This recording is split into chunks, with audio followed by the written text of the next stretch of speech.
Fire in a coal mine that's been burning now for 30 years. Many of the town's residents have moved away, but 61 others want to stay, battling not only the fire, but a government that wants them out. Join us on a Dronex adventure as we explore Centralia, Pennsylvania, and see the graffiti highway from the sky. We're just over doing a shoot at the graffiti highway. You can have a new perspective when you're looking at it from an aerial point of view. The highway kind of serves as a canvas for this graffiti art, and you really can't grasp it until you see it from 400 feet up, and you can see all the artwork as one piece and the highway as a whole as the canvas for the artwork. What attempts were made by the government or by the town to stop the fire and control it? The federal government rejected it. Town council was concerned that they might be held legally liable. Ground right here is showing 30 degrees. Shoot it down there.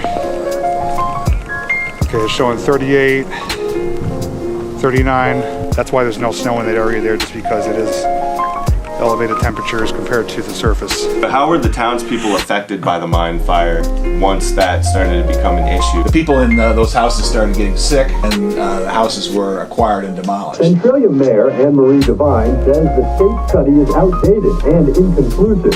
She claims the fire is actually moving away from the town, so residents should not have to evacuate. Devine says the state has a more sinister motive for driving them out: the coal under the town. Our town is a shambles, folks we treasured have gone. The street seems deserted, we people so forlorn. This mine fire issue came from below, settled and burned the land, Centralia.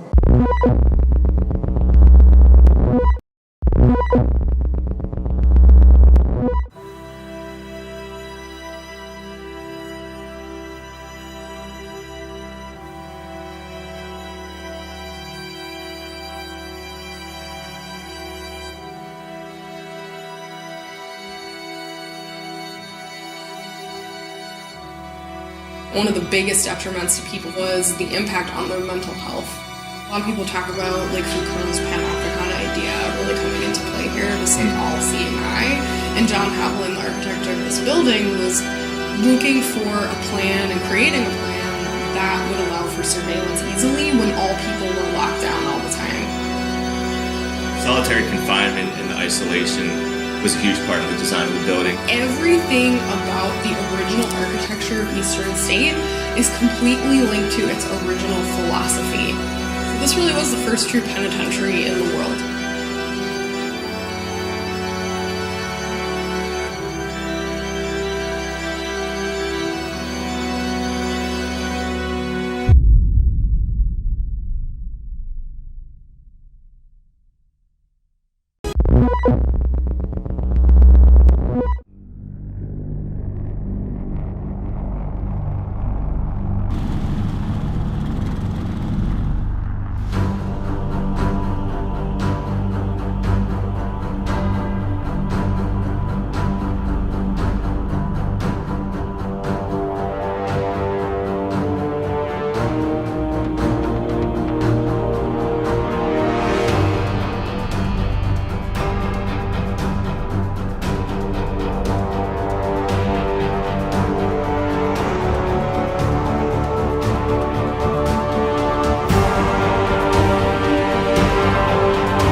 Today we're here in Breezewood, Pennsylvania, and we're going to go find a cache entitled Unnecessary.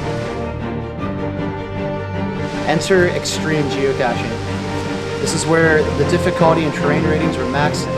Your comfort level is compromised. In this case, in an abandoned tunnel. The tunnels were what drew people early on. That was the most interesting feature. And the tunnels are, again, what are bringing people back in a different sort of way.